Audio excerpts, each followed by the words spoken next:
Shalom, shalom, shalom, bien-aimés dans le Seigneur.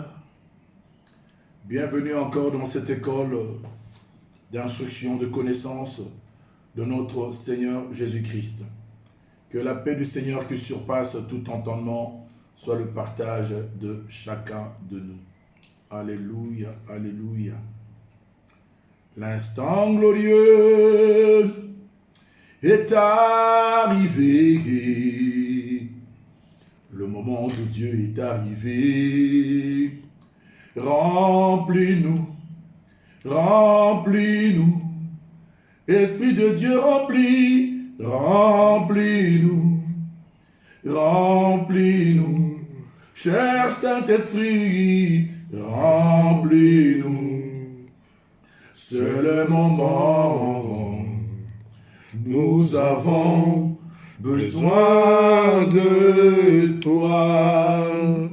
Toi qui guéris les maladies. Alléluia. Toi qui délivres les possédés. Le moment de Dieu est arrivé.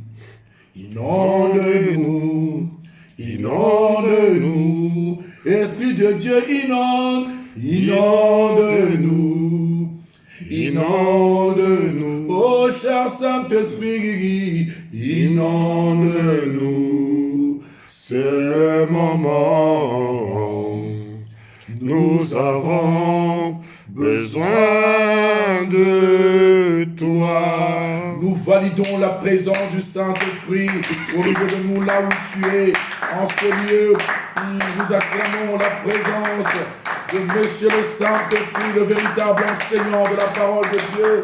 Nous acclamons le Saint-Esprit est là, présent dans nos vies, le Saint-Esprit.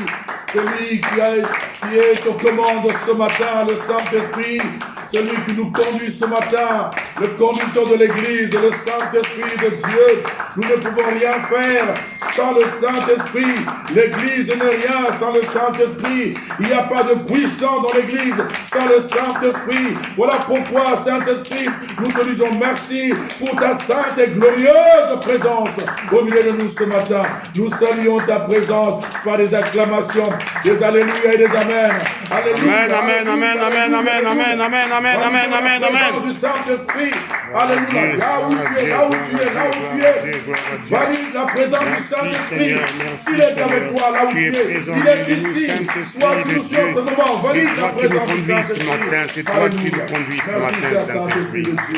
Alléluia. Seigneur, nous te disons merci. Merci pour cette belle journée ensoleillée que tu nous as donnée en RDC, Seigneur. Merci, Seigneur Dieu, pour ta bonté, pour ta fidélité. Merci également pour tous les bien-aimés qui nous suivent en ce moment. Seigneur, nous voulons tout simplement que toi, tu prennes la première place. Ô cher Saint-Esprit de Dieu, nous prions le Dieu d'Abraham, le Dieu d'Isaac, le Dieu d'Israël, le Dieu de Moïse, le Dieu de Josué, le Dieu d'Élie. Toi, l'Esprit de celui qui a ressuscité Jésus-Christ d'entre les morts, le Dieu des esprits des prophètes, nous saluons et nous bénissons ta présence en ces lieux, dans le nom de Jésus-Christ et de Nazareth. Conduis-nous, cher Saint-Esprit, nous avons besoin de ton éclairage ce matin. Saint-Esprit, nous avons besoin de toi, besoin de ton intelligence, de ta sagesse. Nous avons besoin de ta révélation, cher Saint-Esprit de Dieu. Prends le contrôle de toutes choses. Prends la direction de ce moment, cher Saint-Esprit de Dieu. Quel homme que je suis, que je m'efface complètement. Voilà pourquoi nous voulons tous être instruits par toi et je te laisse la première place, cher Saint-Esprit. Prends les commandes. C'est dans le nom précieux et glorieux de notre Seigneur Jésus-Christ que nous laissons la place au véritable enseignant, au professeur le plus prolifique, le Saint-Esprit de Dieu, et nous acclamons sa présence. Au nom de Jésus-Christ. Alléluia. Amen. Oui, bien-aimé dans le Seigneur, là où tu es, dis avec moi, Saint-Esprit, éclaire-moi. Saint-Esprit, éclaire-moi. Là où tu es dans ta maison, dis Saint-Esprit, éclaire-moi. Éclaire-moi, Saint-Esprit. Oh, que la gloire revienne à notre Seigneur. Nous allons prendre sans plus tarder la Bible dans le livre d'Éphésiens au chapitre 1er. Rapidement, nous allons lire du verset 15e au verset 18e. Éphésiens, chapitre 1er. Ce message, je l'ai reçu comment pendant que je voulais parler d'autre chose et que je parlais avec le Saint-Esprit. Qu'est-ce que je peux dire? C'était comme un flash. Pow! J'ai reçu ce message. Voilà, je crois que ce dimanche, Dieu veut éclairer la vie de quelqu'un. Et nous allons prendre Éphésiens chapitre 1er rapidement. À partir du 15e verset, nous lisons la parole de Dieu. C'est pourquoi, moi aussi, ayant entendu parler de votre foi au Seigneur Jésus et de votre charité pour tous les saints, je ne cesse de rendre grâce pour vous, faisant mention de vous dans mes prières, afin que le Dieu de notre Seigneur Jésus-Christ, le Père de gloire, vous donne un esprit de sagesse et de révélation dans sa connaissance, et qu'il illumine les yeux de votre cœur pour que vous sachiez quelle est l'espérance qui s'attache à son appel. Alléluia. Amen. Ouvre ta parole, cher Saint-Esprit de Dieu, bénis ta parole au nom de Jésus-Christ. Amen. Amen. Bien-aimé, cette épître de Paul aux Éphésiens, bien-aimés, l'apôtre Paul écrit cette lettre à nos aînés de l'église d'Éphèse. L'apôtre Paul est en prison à Rome. Et en ce moment, il avait reçu un bon témoignage de bien-aimés qui étaient à Rome, qui étaient à Éphèse plutôt. Ces bien-aimés, ils voyaient la foi qu'ils avaient en Jésus-Christ. Ils voyaient également comment ils manifestaient, ils témoignaient leur amour envers le saint, envers tous ceux qui appartiennent à notre Dieu. Il était très content de recevoir un tel témoignage de la part de bien-aimés de l'église d'Éphèse.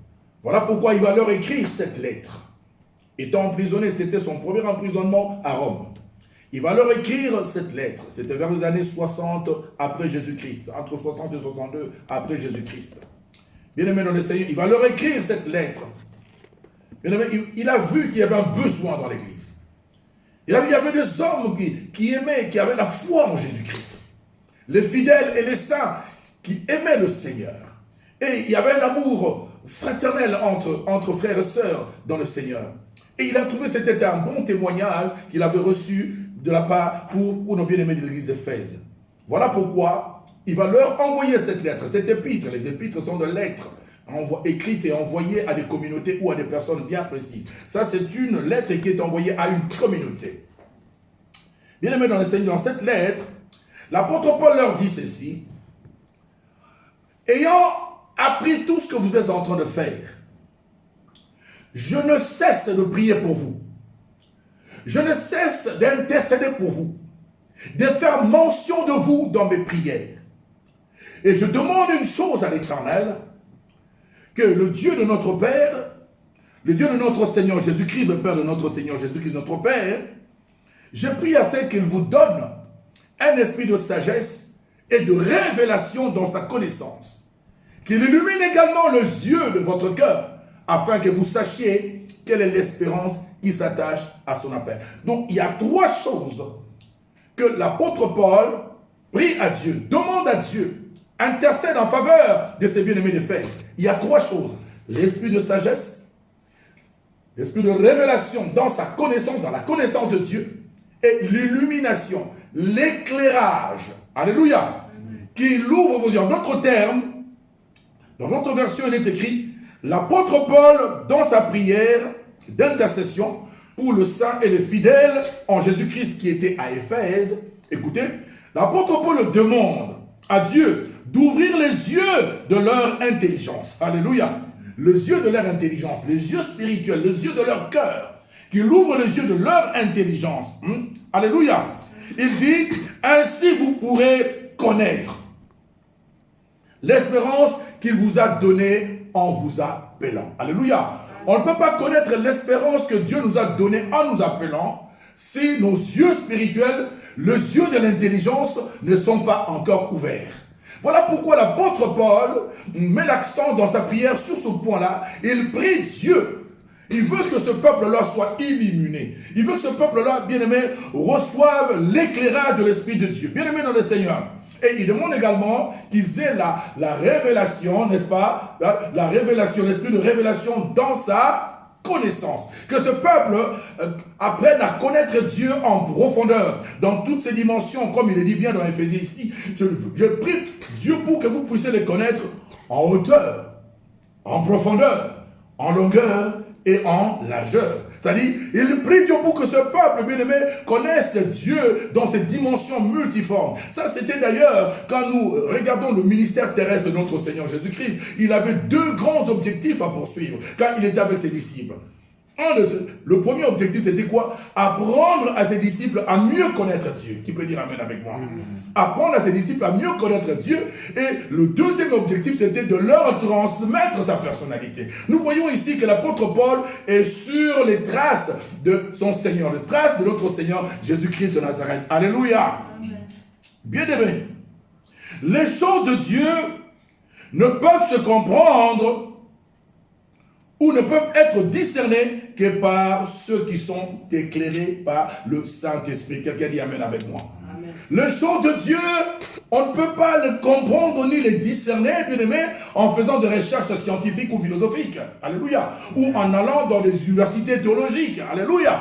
Les choses de Dieu ne peuvent être comprises que lorsqu'on est éclairé par le Saint-Esprit. Voilà pourquoi ici l'apôtre Paul est en train de prier pour les chrétiens, les bien-aimés de l'église d'Éphèse, bien-aimés. Et ce matin, telle est ma prière pour toi. Telle est ma prière pour l'église de Jésus-Christ ici sur la terre des hommes. Qui peut dire amen avec moi? Amen. Amen bien. Amen. Parce que l'église est en train de traverser des moments de turbulence, bien-aimés dans le Seigneur. Le monde entier est en train de traverser des moments de turbulence. Nous avons besoin, bien-aimés dans le Seigneur, pour saisir, bien-aimés, ce temps, pour comprendre, bien-aimés, la saison que l'église est en train de traverser. Nous avons besoin de l'éclairage spirituel. Dis avec moi, éclairage spirituel. Éclairage spirituel. Nous avons besoin d'être éclairés, bien-aimés, dans le Seigneur. Parce que nombreux sont endormis, nombreux sont voilés. Parce qu'il y a même des choses, bien-aimés, autour de nous. Il y a même des choses qui sont au-dedans de nous. On ne peut pas les comprendre. On ne peut pas les voir. Bien-aimés, nos yeux sont opaques par rapport à ces choses. Nous ne voyons rien, bien-aimés. Il y a tellement de richesses. Il y a tellement de choses de la part de Dieu dans le monde, dans notre entourage, dans nos vies. Nous n'arrivons pas à les comprendre, bien-aimés, parce que nous ne sommes pas, nombreux d'entre nous, nous ne sommes pas illuminés, nous ne sommes pas éclairés. Qui peut dire amen avec moi? Amen. Quand je dis que, bien-aimés, les choses de Dieu ne peuvent se comprendre que par ceux qui sont illuminés, par ceux qui sont éclairés, c'est-à-dire par ceux dont les yeux de l'intelligence sont éclairés ou sont ouverts.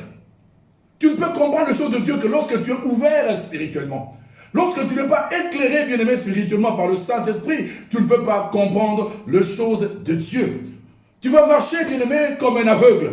Tu vas commettre beaucoup d'erreurs, des gaffes, bien-aimé, parce que tu n'es pas éclairé. Voilà pourquoi nous avons besoin d'être éclairés, bien-aimé, dans tout ce qui se passe, dans les politiques, dans l'économie, dans tout ce que nous voulons, bien-aimé, dans le Seigneur. Nous, en tant qu'Église, en tant qu'enfants de Dieu, nous avons besoin d'être éclairés par le Saint-Esprit. Quelqu'un dit amen avec moi. Dans sa prière, l'apôtre Paul demande l'esprit de sagesse. Qui peut dire amen avec moi? Amen. Il demande l'esprit de sagesse. Je prie pour que Dieu vous donne l'esprit de sagesse. Et ce matin, je prie pour que Dieu te donne l'esprit de sagesse. Alléluia. Amen. Je prie pour que Dieu te remplisse de l'esprit de sagesse. Mais qu'est-ce que nous entendons par l'esprit de sagesse? Qu'est-ce que l'apôtre Paul était en train de demander? Qu'est-ce que je demande ce matin pour toi? Qu'est-ce que je demande ce matin pour l'église de Jésus-Christ? L'esprit de sagesse, c'est quoi, bien-aimé dans le Seigneur? L'esprit de sagesse, quand je parle de la sagesse, voyons, bien-aimé, la sagesse et l'intelligence marchent ensemble. Qui dit amen avec moi? Amen. Quand nous parlons de la sagesse dans le sens proprement dit, la sagesse c'est quoi? C'est le fait, c'est le savoir-faire. Alléluia. Et l'intelligence c'est la compréhension. Alléluia. Les deux marchent ensemble. On a le savoir-faire et la compréhension. Mais ici je parle, bien aimé, de l'esprit de sagesse dont il est question ici. L'esprit de sagesse dont il est question ici, c'est l'esprit de sagesse et produit et développé ici par le Saint-Esprit en nous. Qui développe l'esprit de sagesse? L'esprit de sagesse, celui qui développe l'esprit de sagesse en l'homme, c'est le Saint-Esprit. C'est le Saint-Esprit qui les produit et qui les développe en nous. L'esprit de sagesse, bien-aimé dans le Seigneur, c'est la sagesse de Dieu. Alléluia. Amen. Ce qu'il demandait, il voulait que le bien-aimé de l'église d'Éphèse puisse avoir la sagesse de Dieu. Et lorsque nous parlons de l'esprit de sagesse, c'est également, bien-aimé dans le Seigneur, c'est cette sagesse qui permet de discerner les choses de Dieu. Alléluia. Cette sagesse qui permet de comprendre les choses de Dieu. C'est ça l'esprit de sagesse dont l'apôtre Paul était en train de demander à Dieu pour les bien-aimés de l'église d'Éphèse. L'esprit de sagesse également, c'est cet esprit bien-aimé dans le Seigneur qui nous permet de nous comporter de manière spirituelle. Alléluia. Amen. De discerner les choses de Dieu, de marcher d'une manière spirituelle, de parler d'une manière spirituelle. Bien-aimé, le Saint-Esprit, c'est la source de toute sagesse. Qui peut dire amen avec moi? Amen. Un amen bien. Amen. Un amen bien. J'ai compris, bien-aimé dans le Seigneur, le temps où nous sommes en train de vivre aujourd'hui, nous avons besoin de demander à Dieu, de prier, bien-aimé dans le Seigneur, au lieu de demander pour les matériels, le mariage et tout. Je crois qu'il est très important pour chacun de nous de prier Dieu pour qu'il donne l'esprit de sagesse. Alléluia. L'esprit qui nous permet, cette capacité qui nous permet, surnaturelle, de discerner, de comprendre les choses de Dieu. Parce que, bien-aimé dans le Seigneur, il est très important de comprendre une chose. Que les vérités spirituelles ou les choses de Dieu ne découlent pas de la sagesse humaine. Alléluia. Mais plutôt de la révélation divine. Il n'y a que Dieu qui peut nous révéler les choses de Dieu. Et pour que nous ayons la révélation des choses de Dieu, nous devons d'abord connaître Dieu. Qui peut dire amen avec moi? Amen. Un amen bien. Amen. Tu ne peux pas connaître les choses de Dieu si tu ne connais pas Dieu.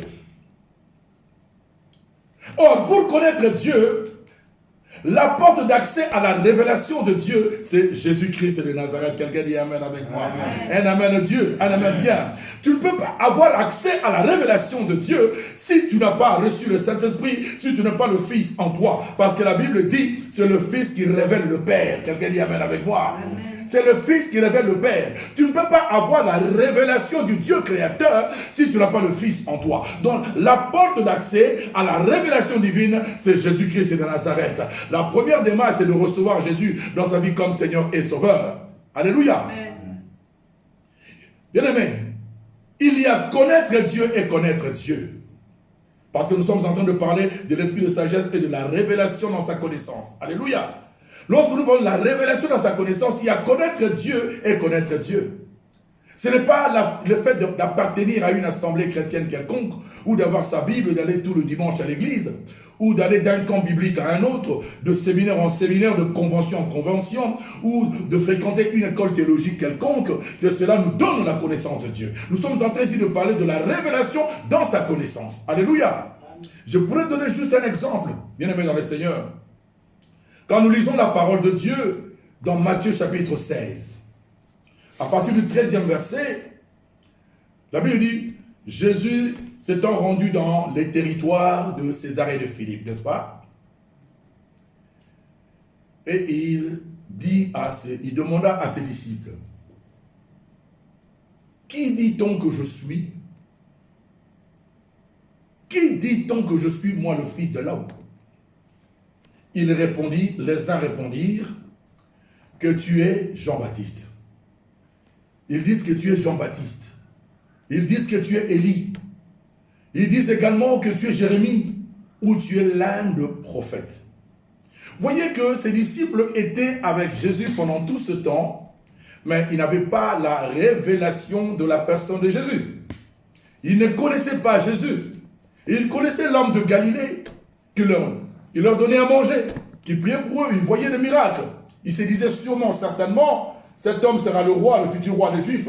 Et c'est lui qui va commencer, n'est-ce pas, à nous diriger. Et nous devons être à côté de lui parce qu'il va nous nommer, n'est-ce pas? On sera des gouverneurs, on sera tout ce que nous voulons, bien-aimés dans le Seigneur.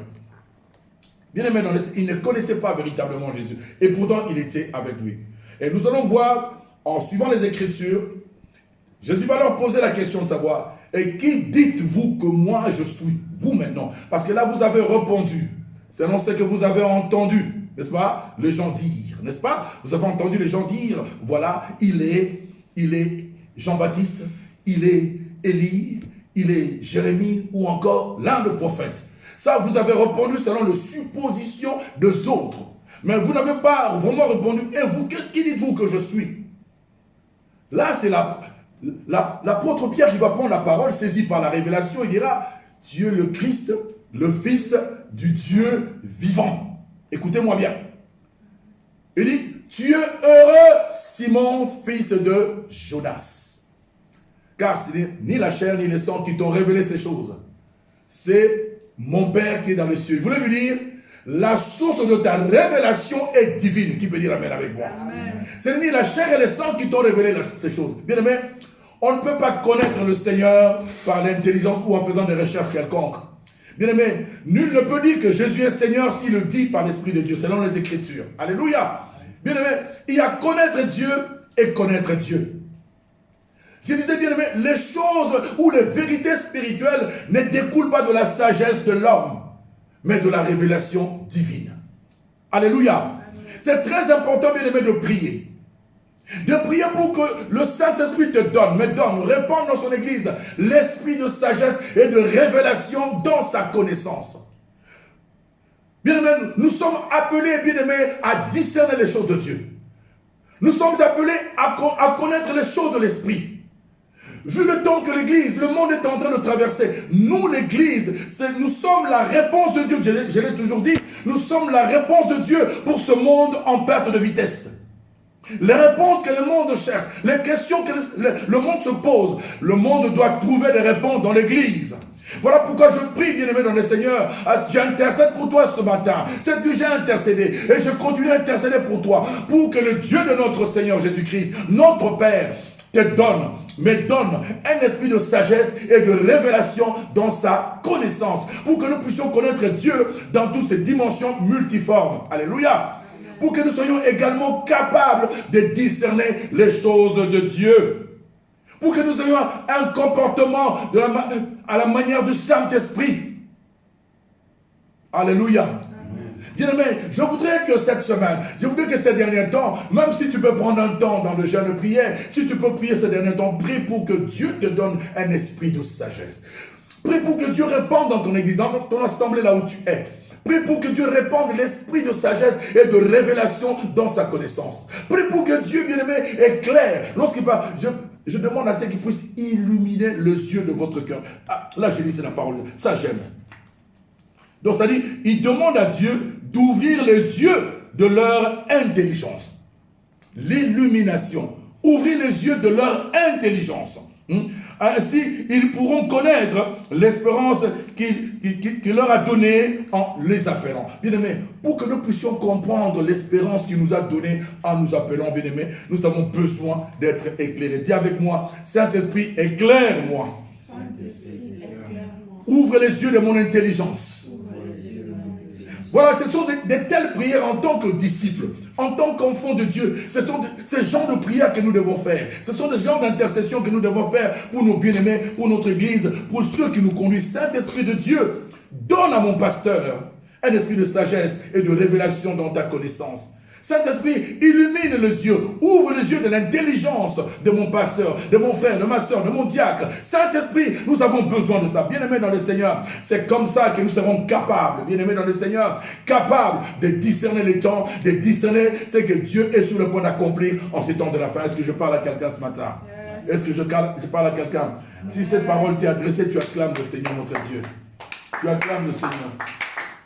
Tu acclames le Seigneur. Acclame le Seigneur.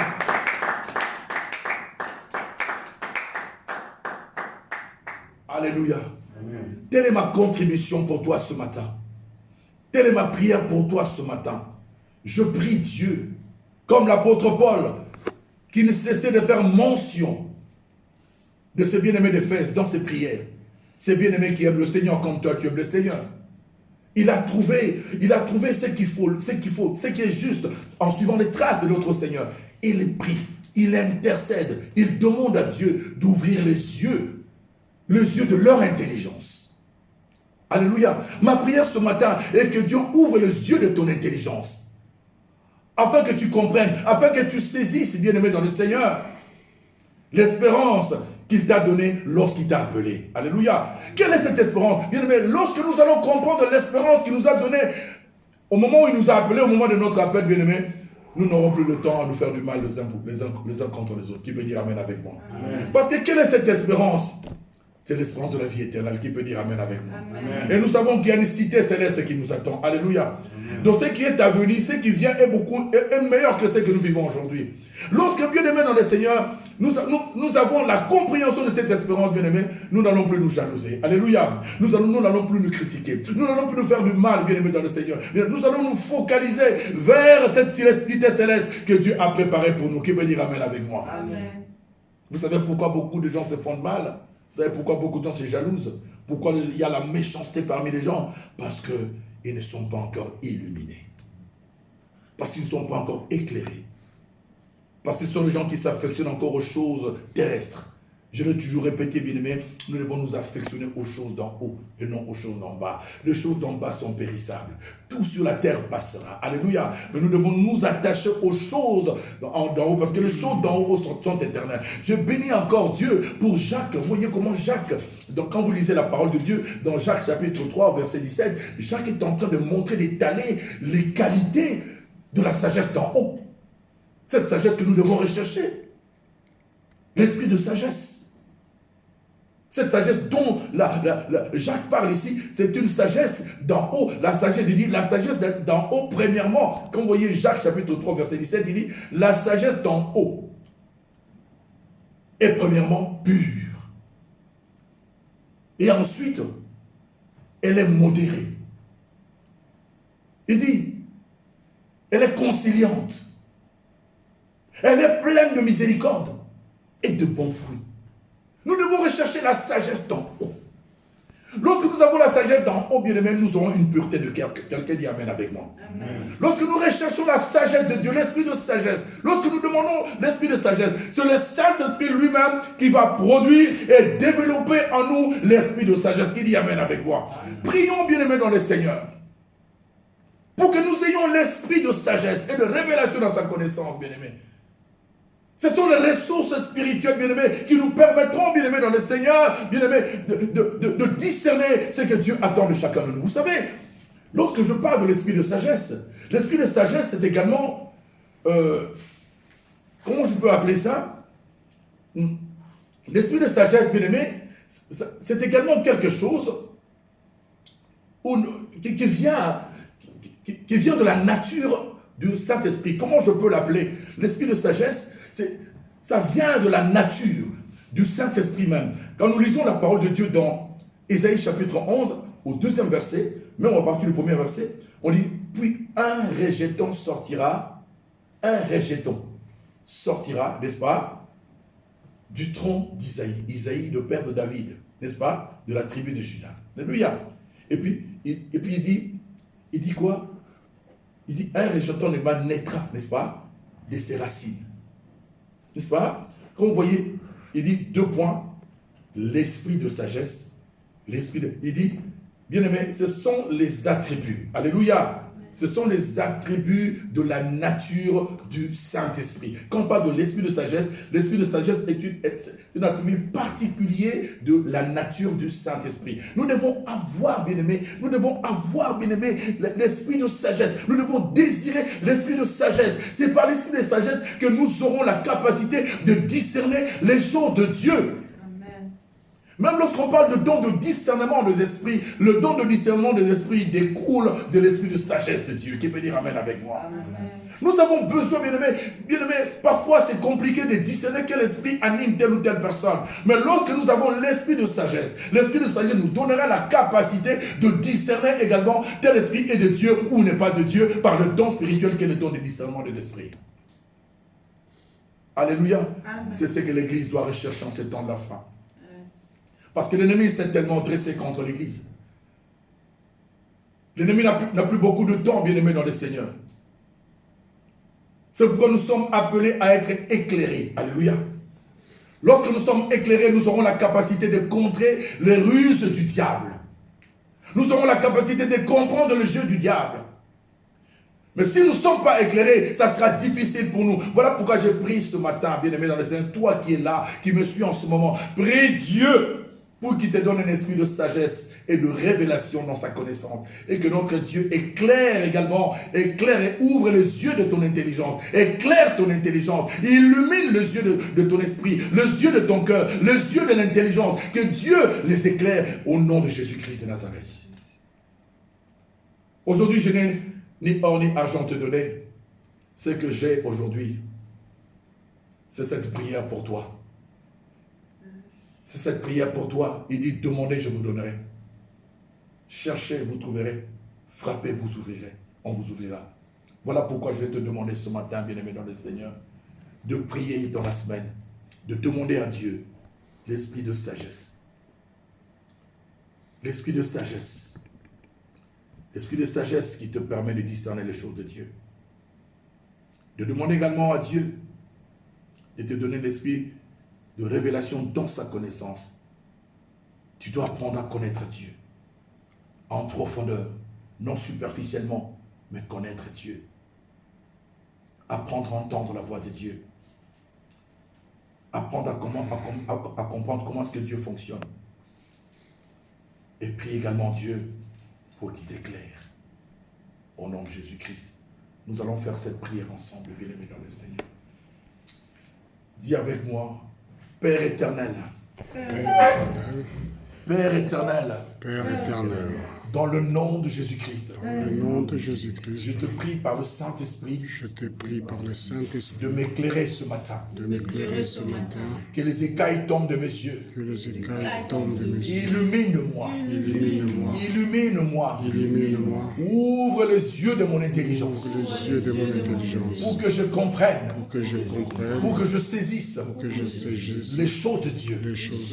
Père éternel, donne-moi, dans le nom de Jésus-Christ, un esprit de sagesse, un esprit de sagesse, un esprit de sagesse, pour que je sois capable de discerner les choses de Dieu et de me comporter d'une manière spirituelle. Père éternel, dans le nom de Jésus-Christ, donne-moi un esprit de révélation dans ta connaissance. Je veux te connaître, Seigneur. Apprends-moi à te connaître. Apprends-moi à te connaître. Comme Jésus, durant son ministère terrestre, a appris à ses disciples à mieux connaître Dieu. Et pendant ce temps, il leur transmettait son caractère, sa personnalité. Seigneur, transmets-moi ta personnalité. Transmets-moi ta personnalité. Au nom de Jésus-Christ. Là où tu es maintenant, toi qui me suis en ce moment, que le Saint-Esprit de Dieu,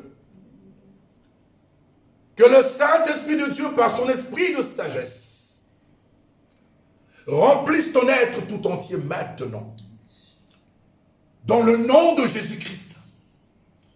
Que le Saint-Esprit de Dieu te donne un esprit de révélation dans la connaissance de Dieu. Que le Saint-Esprit de Dieu t'amène dans les eaux profondes. Au nom de Jésus-Christ de Nazareth. Saint-Esprit, je te le demande. Éclaire ton peuple. Que les écailles tombent de nos yeux, Seigneur. Que nos oreilles soient débouchées. Dans le nom de Jésus-Christ de Nazareth. Ouvre nos yeux. Ouvre nos oreilles. Nous voulons désormais parler à la manière de disciples. Nous voulons nous comporter d'une manière spirituelle. Cher Saint-Esprit de Dieu, aide ton Église. Je prie comme l'apôtre Paul ce matin.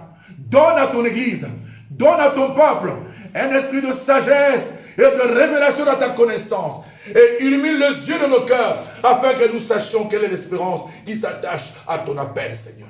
Je te dis merci. J'ai ainsi prié au nom de Jésus-Christ de Nazareth et nous disons tous Amen. Amen.